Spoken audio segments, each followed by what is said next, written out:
ভারতের স্বাধীনতা সংগ্রামে নেতাজি সুভাষচন্দ্র বসুর অবদান নতুন করে বলার অপেক্ষা রাখে না। ভারতবাসী মাত্রই তা জানেন। কিন্তু কিভাবে মৃত্যু হয়েছিল নেতাজির, এই প্রশ্নের সঠিক উত্তর কারো জানা নেই। স্বাধীনতার পর নেতাজি অন্তর্ধান রহস্যের কিনারা করতে তিনটে কমিশন গঠন করল সরকার, কিন্তু রহস্যের কিনারা হয়নি। কিন্তু এবার সেই নেতাজি অন্তর্ধান রহস্যের কিনারা করে ফেলল মোদী সরকার।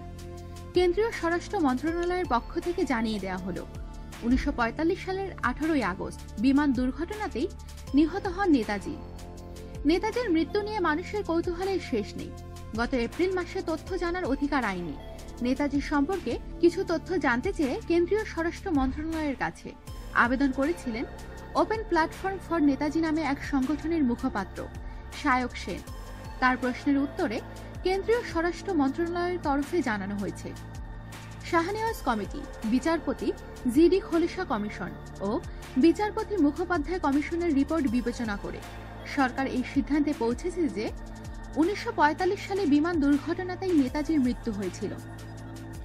আরও জানানো হয়েছে, গুমনামি বাবা ও ভগবানজি সম্পর্কে কিছু তথ্য বিচারপতি মুখোপাধ্যায় কমিশনের রিপোর্টে 114 থেকে 122 পাতায় রয়েছে। তবে মুখোপাধ্যায় কমিশন এই সিদ্ধান্তে পৌঁছেছিল যে গুমনামি বাবা বা ভগবানজি নেতাজি সুভাষচন্দ্র বসু ছিলেন না। স্বরাষ্ট্র মন্ত্রণালয় নেতাজি সংক্রান্ত যাবতীয় ফাইল প্রকাশ করে দিয়েছে। কেন্দ্রে সরকারের এই উত্তরের তীব্র বিরোধিতা করা হয়েছে নেতাজির পরিবারের পক্ষ থেকে।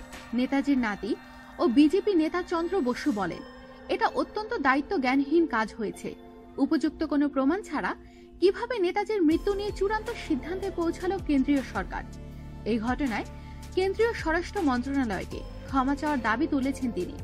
চন্দ্র বসু জানিয়েছেন তিনি এই বিষয়টি নিয়ে প্রধানমন্ত্রী নরেন্দ্র মোদীর সঙ্গে কথা বলবেন। 1945 সালের 18 আগস্ট জাপানের তাইহোকুতে বিমান দুর্ঘটনায় নেতাজির মৃত্যু হয়েছিল। এই ধারণা অবশ্য নতুন নয়।